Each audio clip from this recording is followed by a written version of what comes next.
Anyway, good to have all of you here in this particular session. This is the one for students with some kind of interest in ministry, and Baylor loves ministry students. In fact, it's the only school around that I know of who has 2 full-time faculty members devoted completely to ministry students, and that's all that we do. And then we have 3 other professors that will also help out and work with our ministry students. And so there's certainly that kind of support. But then also, Baylor wants to help support financially because they know, just as we know, that ministers may not get paid quite as much as some of those pre-law folks that go into law, and the doctors out there, and the business folks, and the engineers, and all that. So, to help, the tuition is a little high, right? But to help defray some of the costs there, Baylor supports ministry students with about $2.5 million worth of ministry scholarships every year. And so we'll be sharing some about that. Now, some of you probably have already applied for those. How many of you have already applied for ministry scholarship? Everybody. Well, we can skip right over it then, right? That makes it easy. So, I will just quiz you. Tell me, what are the 2 types of ministry scholarships that we have available at any point during the year? If you apply. Is it the BG? Oh, there we go. There we go. BGCT, that's what I was thinking of. We've got all of these funny acrostics, but the Baptist General Convention of Texas scholarship, the BGCT scholarship, which is 5% of tuition. So how many of you are Baptists then? We've got a couple of Baptists. So 5% of tuition equates to about $2,500 a year. So it's a nice little scholarship. Certainly doesn't cover everything, but that's not a bad scholarship. Then there is also just a general ministry scholarship, which is the Baylor Ministry Scholarship, worth 15% of tuition. And so that is $7,500 per academic year. And so if you put those 2 together, $10,000 per year, $40,000 total. And if the Baylor tuition happens to go up, sometimes it does. Has there ever been a year when it hasn't? I don't know. So the great thing about this scholarship is that it's tied to that percentage so that it does continue to go up as the tuition goes up there. So certainly, so all of you have applied for those scholarships. That is absolutely wonderful. Have you heard back from our office, or is it still in process? Everybody heard back at this point? It's on your accounts already? That would be impressive if it were. The bills are due when? Parents? July 31st. Oh, they have this hand. It is etched in their brains, July 31st. Certainly want to make sure that those are all awarded before that time, because it's nice to have that as you get prepared to pay that tuition. So, I guess we can just skip right over have that. fun. Yeah. We can just go right to the. Does anybody have any questions about these? Yeah. For the one that says Texas Baptist Ministry Scholarship, do you have to be a Texas resident for that one? Or like your home church be in Texas? You can be any kind of Baptist coming in. Okay. You can be an Oklahoma Baptist. Okay. You can be a primitive foot washing Baptist. Any kind of Baptist coming in. I got you. But your first year here, well, and all the years really, we want you, and the BGCT wants you to be involved in church. Yeah. And to continue receiving that BGCT scholarship, because that money does come from them, they want you to be involved in a BGCT affiliated church. And so there are only about 120 of those here in the Waco area. One on every street corner, literally. You can find a Baptist church, and all but about 3 are affiliated with the BGCT. So if you do have a question about, you can always ask the church, are you affiliated?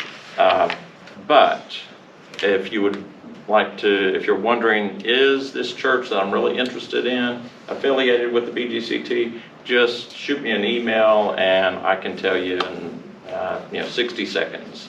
I'll get back with you right away on that. Now, what about, what kind of denominations do we have represented? Methodist. Okay, bunch of Methodist, non-denominational. All right, we've got some great Methodist churches in Waco. In fact, one of the Methodist ministers of the large, First United Methodist Church here has a fantastic staff that we're getting a number of field supervisors from that particular church, but we have other Methodist field supervisors as well. So you may very well stay Methodist, and your parents probably want you to stay Methodist, and we will support that. Non-denominational, there's a large non-denominational church. Now, non-denominational churches are a little strange, though, because not that the churches are strange, but it's what kind of non-denominational denomination are you?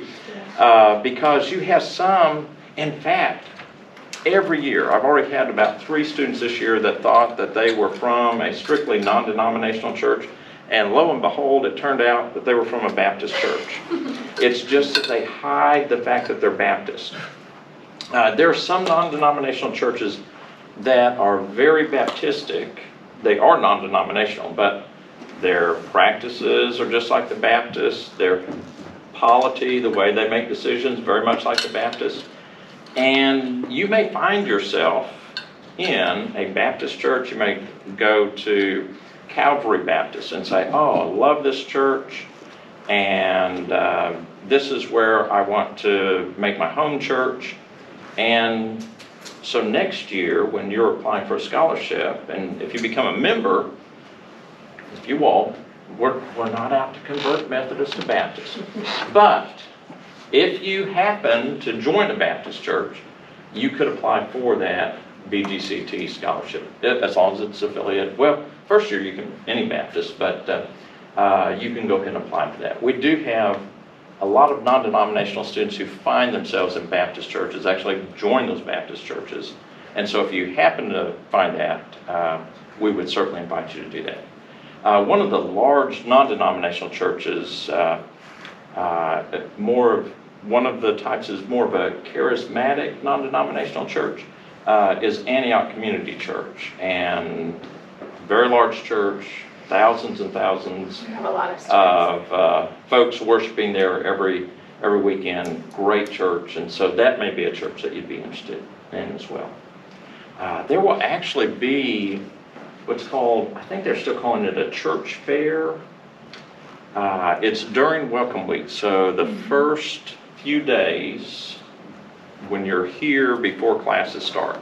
I think they usually have it on a Friday night, and they will have like ministers from all of these churches, or a number of churches, come and just talk to you about their church. And plus, those that have been here a year will have all kinds of advice for you about which churches to go to, that kind of thing. But we're also happy to share with you about what we know about the churches. But the church fair is fantastic because you get to meet some of the ministers, often they're college ministers, Right. or some of the students who are involved, and learn about their small group ministries. And sometimes they're promoting mission trips already that they're getting ready to go on at some point during the year. So I take advantage of that opportunity of them all coming to you to see what is available around town. And our students come from all the kinds of denominations. Right. So. Mhm. All right. Okay, that was an excellent question. See what a big discussion. Any other questions related to scholarships before we begin to talk about classes a little bit? Okay. No religion majors. Oh, yeah, okay. All right. Side note, you all have to listen. For those who are religion majors, there are 2 core classes that are required of all Baylor students. That is the Scriptures class and the Heritage class, 1310, 1350. We have a special class for religion majors. Did you register for that class by chance? I believe so, actually. With Dr. Holloman? Yes. Okay, and we're going to make the rest of them jealous now. This particular class, you may want to become a religion major. Then you can join this section. Has 25 To 30, maybe yeah. 30 students in there, but they're all religion majors, and it's part of the new student experience. And in that, now the class is great. Dr. Holloman is one of the very best professors here on campus. But even better than that is about 5 times during the semester, you get to go over to his house where he and his wife will, I don't know that Eric prepares anything actually, but they will buy food, and Clara has the best desserts in the world. And they also will invite, well, we get to go We get to go once. during the semester, but other religion professors, so you get to know a little bit more about the religion department, and you're also meeting all those other religion majors and in that initial class with all the religion majors. So great class. Make sure that you're in there. We want you to be in there. Ready to become a religion major? I had a You can- secondary major. Yeah, you could have a secondary major or a double major. Notice that we both double majored and Got made out it in 4 through. years. Some of you probably, how many of you are coming into Baylor with hours already? Okay, see, this is so impressive. I came in with no college credit whatsoever. Double majored, didn't go to school during the summer, still made it through in 4 years. So it can be done. You made it through in 4 years? Yeah, but I took some summer classes because I Yeah, wanted to. she started out biology, right? Yeah, so that's a little different than, but just track your way all the way through. If you do want to add another major, you can do that either as a double major or as a secondary major. Go ahead. The reason for this is that because we have classes in the core, which we love, that all of our students take 1310 and 1350. Those are both core classes, but also the foundational classes for the major. And so everyone has to take those before they can get in upper level religion classes. And we were finding that if we didn't have a specific class for majors, our majors didn't meet each other till their second year because they had never had any classes together. So they tried to create these spaces so that the majors had some community in their first year and didn't have to wait till their second year. But we also have things for majors and minors that you will be invited to throughout the year so that you can get to know other ministry students. And the way that you'll learn about those is through email. Now, I know that's old school. It's old school, and you say, oh, do I have to check my email? All kinds of important information comes through your Baylor email, though. So make it a habit of checking it, even if you don't want to. Don't block us. We send you good stuff. We send you announcements about scholarships. We send you announcements about Placement opportunities and free food and events on campus. Right.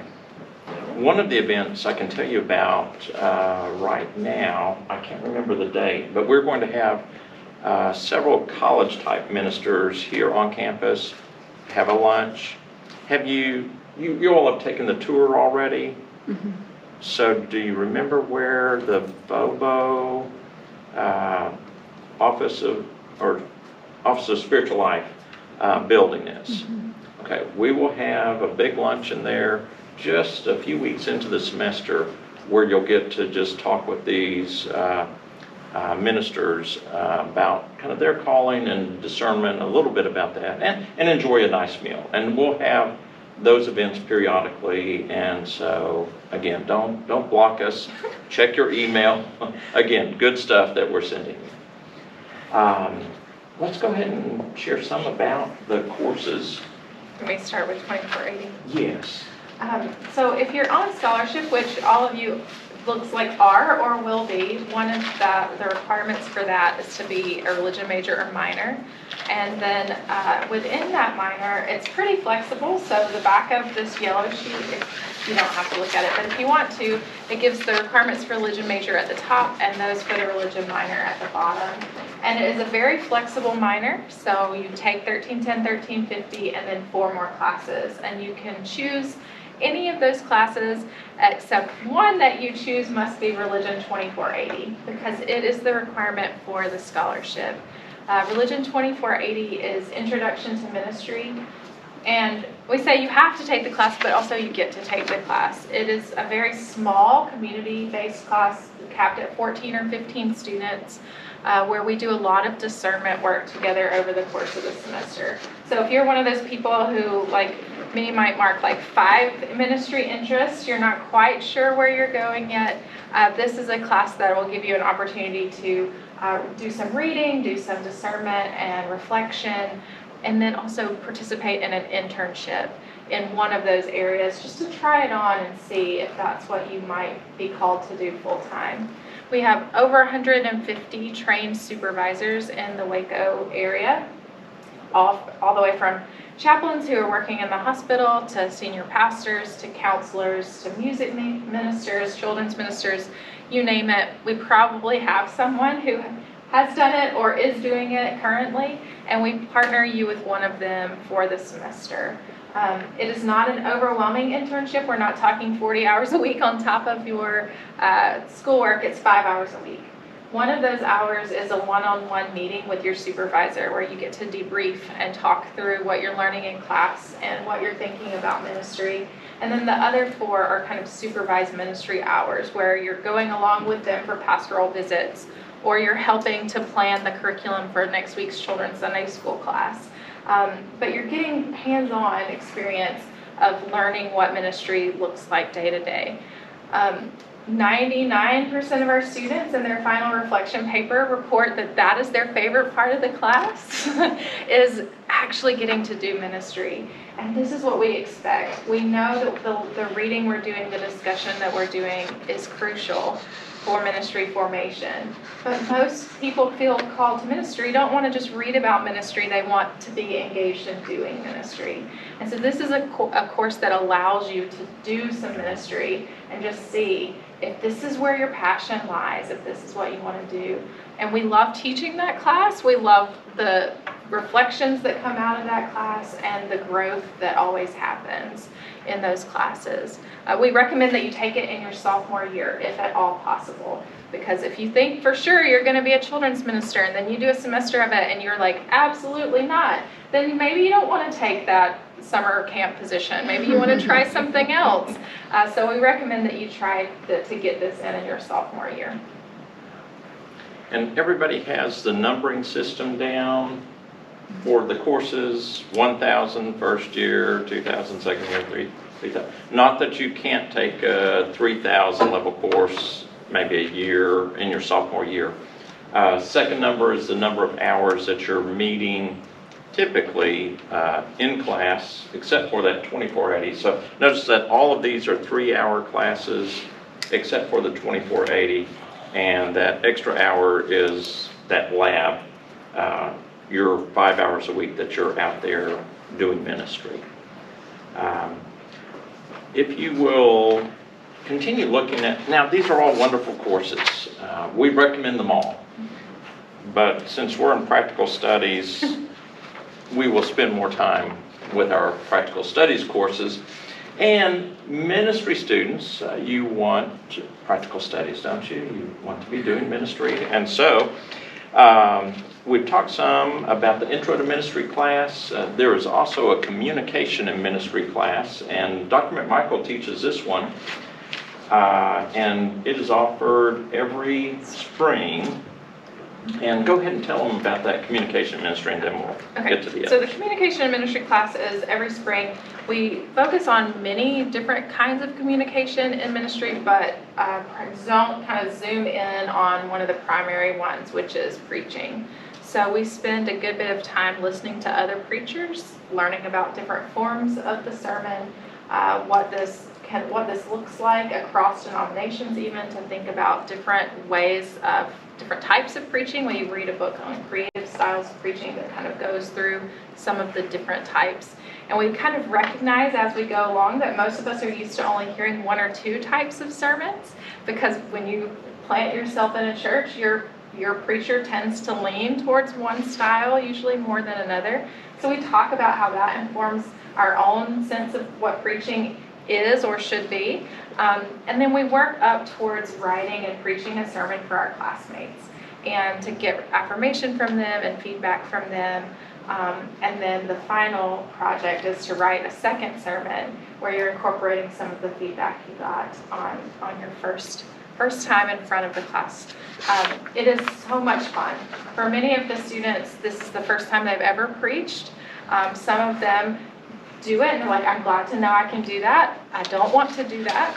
And then some of them do it and they're like, I never would have tried this, and I just feel like I come alive when I have the opportunity to engage scripture in that way. So we do a good bit of that, but then along the way we give ourselves kind of little breaks from that heaviness, perhaps, of feeling like, oh my goodness, I've got to preach, to talk about leading small groups and Bible studies and how we communicate the gospel well in those situations. Because most of my students, they might not all preach, but almost all of them are going to be or already are leading Bible studies. So we talk about communicating there.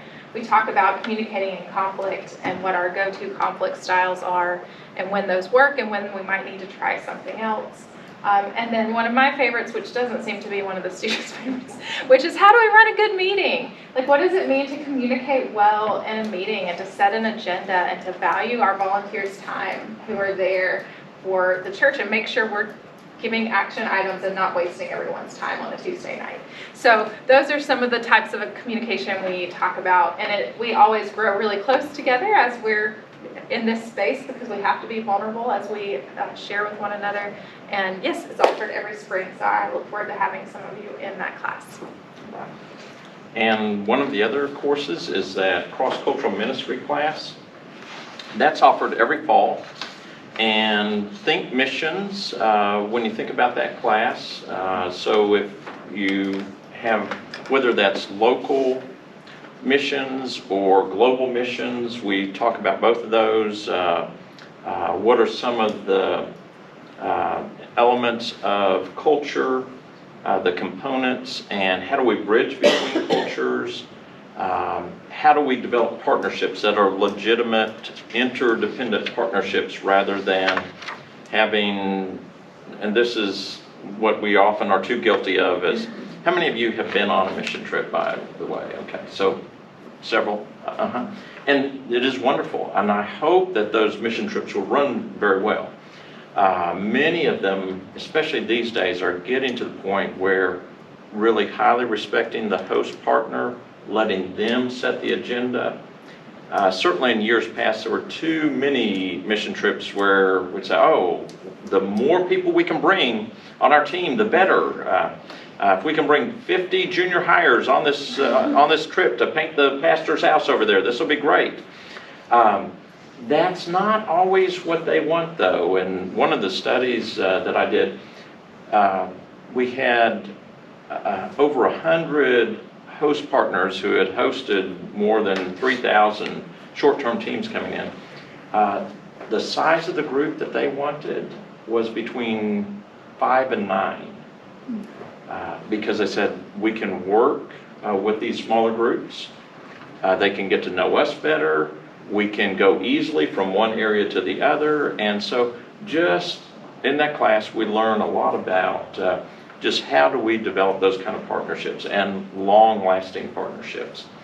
And then we also talk about different types of cross-cultural ministry, everything from church planting to medical missions to anti-trafficking to orphan care. Sports ministry, how do we do this in ways where it's effective kind of ministry that is mutually beneficial for certainly the participants are going to benefit from, but also those host communities as well. So this is one of our most popular classes. So especially if you have any interest in missions, I would highly recommend taking that would course. love to have you in that class. So every fall semester for that one. The leadership in ministry is also every fall semester. No, it's every spring. Oh, that's right. Every spring semester, thank you. And that one, every single one of you should take that course because you're going to be leaders in ministry.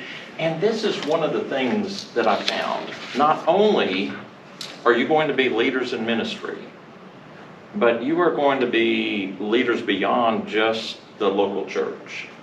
So many of our graduates, because, I mean, you are phenomenally talented, intellectually, in your giftedness, and what I see our graduates doing, it is so nice to be able to keep track of them as they're going literally around the world, but writing curriculum, not only for your church, but for others.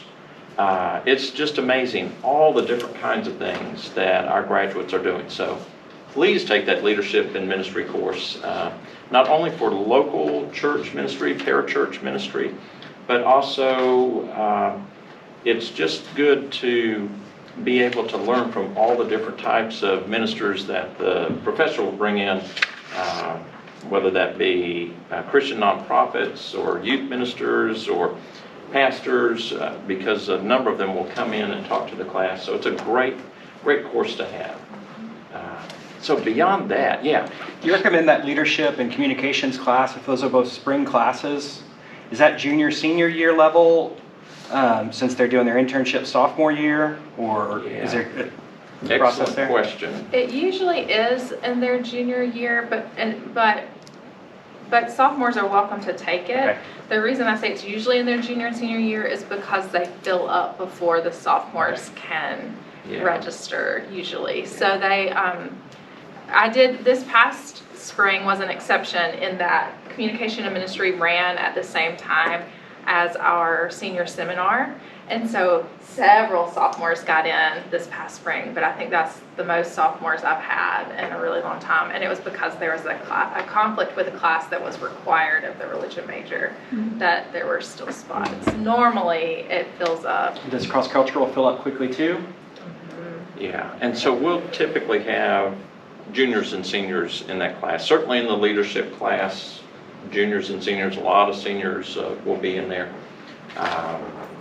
But we're getting some more classes in the rotation, which should open up some seats. So we this spring for the first time since I've been here, I'm teaching a course on women in ministry in particular, and so that will be an additional practical studies course, which means that people will get to choose among, which will hopefully spread that out a bit.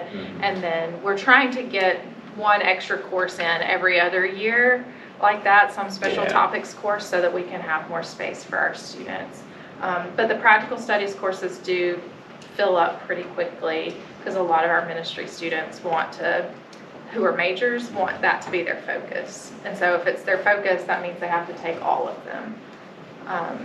But I will say that our sophomores are some of our more popular classes in the department are Jesus and the Gospels, Paul and his writings, and that those classes, because they're so popular, they will run almost every semester, and they have 29 in them instead of 19. So most religion upper level classes are capped at 18 or 19, which is why it gets to be hard to get in them your sophomore years. But those scripture courses, they will often bump to 29, so that then sophomores can often find a spot in those classes in their sophomore year. That's a very good question. Yeah. Most of the time they get that intro to ministry class in that sophomore year, and then one scripture course, or they pick up their language. So if Hebrew class, many of them will either take in their first year or their second year, because not only is it in the religion department, but it can be your language requirement in the School of Arts and Sciences if you're in that if you have to have it for your core. I don't know the business school core, I'm sorry. So I don't know if you have to have a language or not, but in arts and sciences, you have to have 2 semesters of language. And And we have lots of Hebrew sections. They run like 3 a semester, 2 or 3 Right. a semester. the students love the Hebrew classes. I haven't quite figured out why. I'm- have. Okay, so Dr. Michael, share with us why these classes are so popular. I think they're popular because we have amazing colleagues who teach them. Well, there's that, Who for sure. care deeply about helping the students be able to read the Bible. Like the focus of the Hebrew classes is learning Hebrew in order to read scripture in the original Hebrew. And they take great time and care with that. And they make it fun. They Yeah. really do. But I think the other reason that it's often popular is that it's a break from your other classes. Religion is, our classes are very reading heavy. We do a lot of reading and writing in a religion major or minor.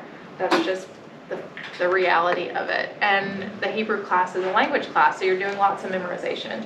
So when you get tired of reading for your New Testament class or your practical studies class, do some flashcards and you're still studying, but it's using a different side of your brain. So I think that's why that it pairs well. Like you're reinforcing what you're learning in the other classes, but it's a completely different side of your brain. That's my theory.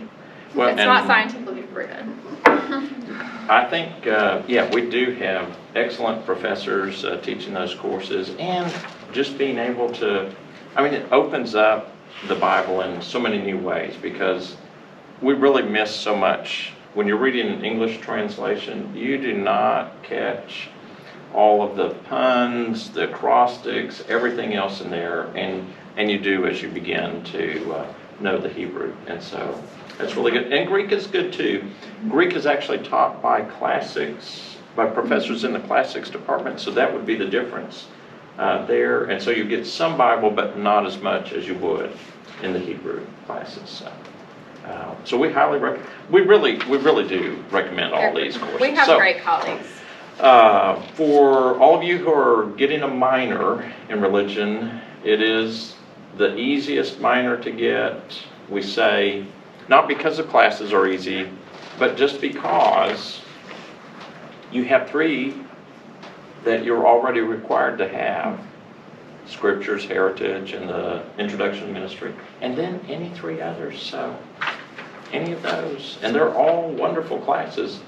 When I was here, I focused more on the Bible classes because we only had Introduction to Ministry as far as practical studies go.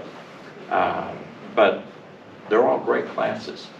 So since I'm a church music major and I'm taking with the School of Music, Yeah. I can't double major, so to say, but doing the minor, would it be easier because there are classes I have to take maybe for a church music major? Does it ever overlap? So with the church music major, that is one of the few exceptions. So you don't have to major or minor in religion if you're a church music major, because that is considered a ministry major.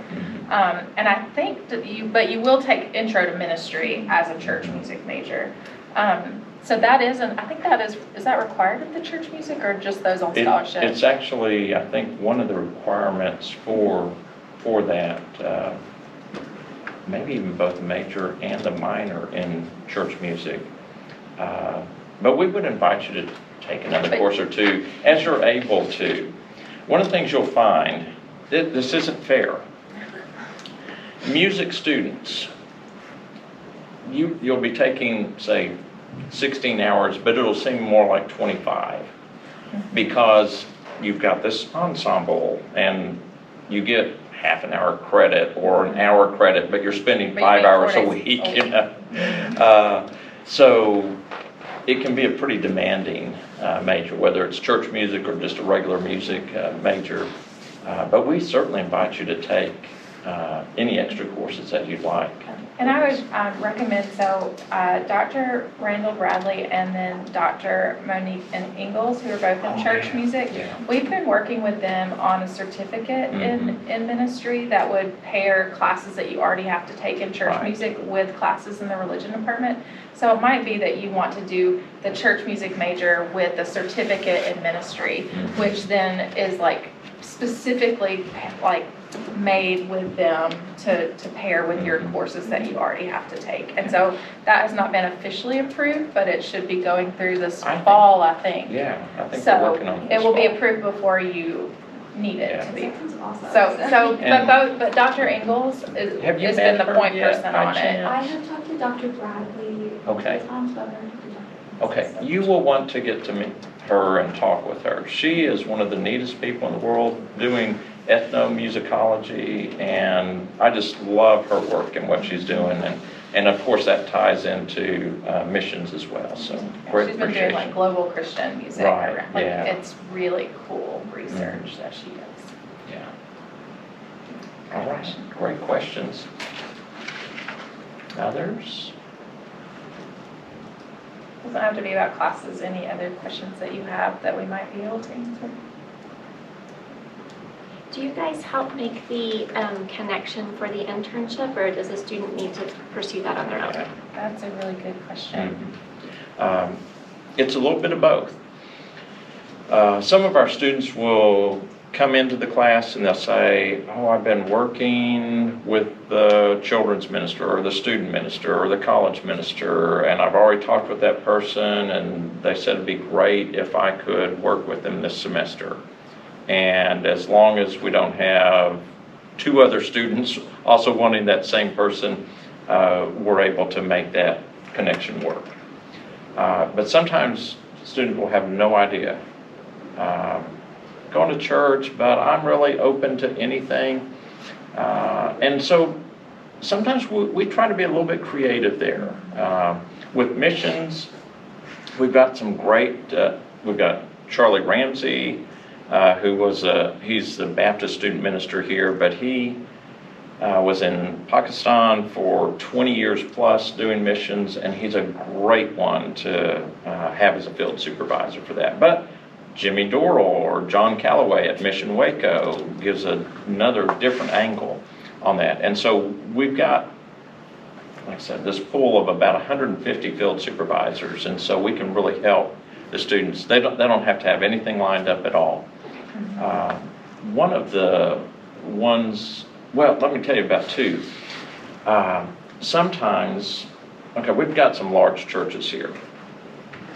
Harris Creek now has, I don't know how many, but do any of you know JP? He's got all kinds of wonderful books he's written and podcasts and all this. Very popular church right now.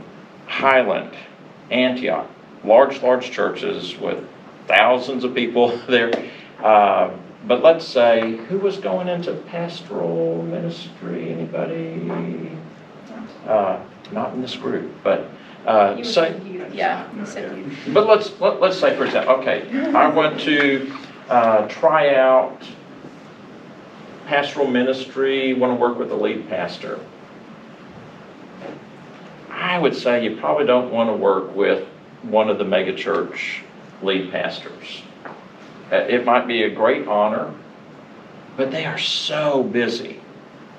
And even though they want to work with the students so much, and they will work with our students that we pair up with them, what I found really productive is to get into more of a medium-sized church, maybe one of those with 200 or 300 or 400 in the congregation. And those pastors spend a lot of time. And the students who work with them get to do so many different things. And then even, I had one student, Anglo student, and he was very interested in bridging between cultures. And I said, we've got a great African-American minister here in Waco, Sam Doyle. What would you think about doing your internship there? And he did fantastic internship. Sam just was one of the best field supervisors ever. The church just took him in, and so there are some different things that we can do that really make for some creative internships and really meaningful experiences. There's no one right way to do it, but I will say it is, I always encourage my students, and like some of them have already have a job in a church and they need to keep that job. But if they don't, I really encourage them, like this is your opportunity in a semester to get some kind of new experience that you couldn't have otherwise. And so if you know what your ministry interest is, like that is the key. Like, and then we can find someone where you're going to get the most experience doing that as possible. So that's the key, like the helpful part about placing you with a minister at a medium or even a small church. Like they might let you preach on a Sunday night, and then give you feedback, or let you be the person who goes and leads the worship at the nursing home ministry that they have, and then help you with that. So they just get a lot more hands-on experience if they're willing to just kind of say, yeah, I'm willing to go wherever I can do the most. And so we love it when they are open to that possibility. But the student, the supervisor, and we sign off on it. So if anybody feels like, oh, this isn't a good match, then we find another placement. Right. Yeah, everybody has veto power. Yeah. Equal veto. All right, excellent questions.